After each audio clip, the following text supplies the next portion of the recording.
Hello students, now let's move on to next theorem.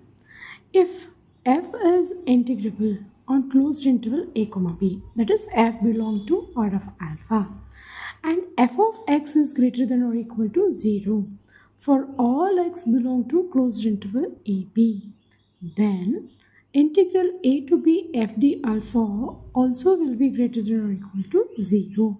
So we need to prove this. Okay, so what they have given f belongs to R of alpha and f of x is greater than or equal to 0 for all x belong to closed interval a b. So now we need to prove this. Then integral a to b f d alpha is also greater than or equal to 0.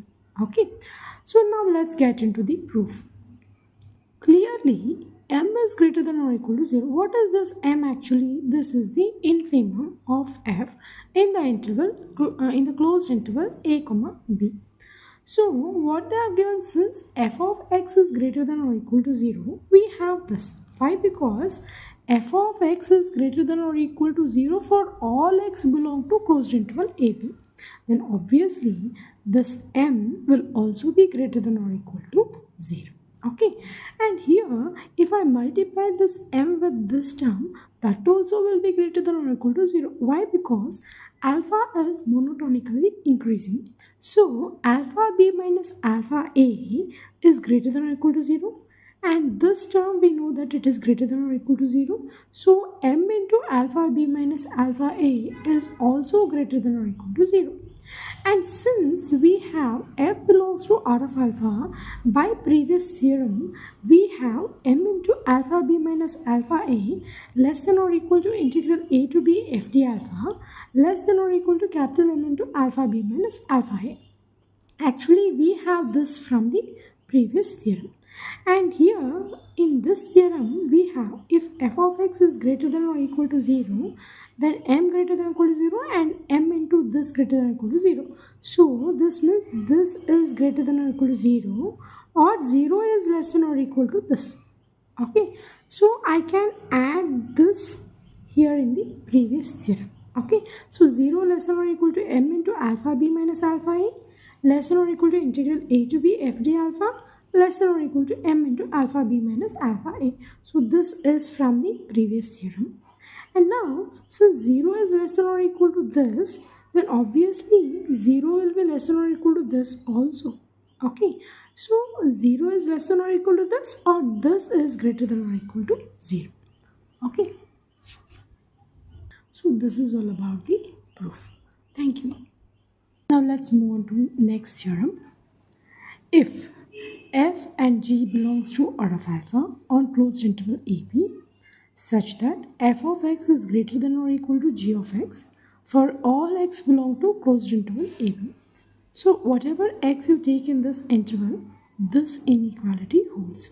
Okay, then we need to prove that integral a to b f d alpha is also greater than or equal to integral a to b g d alpha. Okay, so now let's get into the proof. Given f of x greater than or equal to g of x for all x belong to closed interval ab. So I can take this g of x this side and I can write f of x minus g of x greater than or equal to 0 for all x belong to closed interval ab. So f of x minus g of x greater than or equal to 0 for all x belong to closed interval ab. F of x minus g of x or f minus g of x. See, these two are 1 and the same. So f minus g of x greater than or equal to 0. And I have taken this f minus g as some function h. So the difference between f of x and g of x is taken as new function h of x. So h of x is greater than or equal to 0 for all x belong to closed interval ab. Okay, and since f and g belongs to R of alpha, that implies f minus g also belongs to R of alpha on closed interval ab. So from that we have h also belongs to R of alpha, and since h belongs to R of alpha, from the previous theorem I have integral a to b hd alpha is greater than or equal to 0.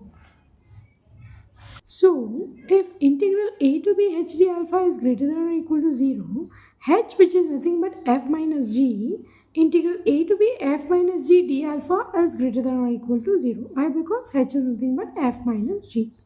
And now I am splitting this. See, we have done this in the previous theorem. You can split like this. Integral a to b f d alpha minus integral a to b g d alpha is greater than or equal to 0. And if you take this minus of integral a to b g d alpha this side, then you have integral a to b f d alpha greater than or equal to integral a to b g d alpha. So this is what we need to prove. Thank you.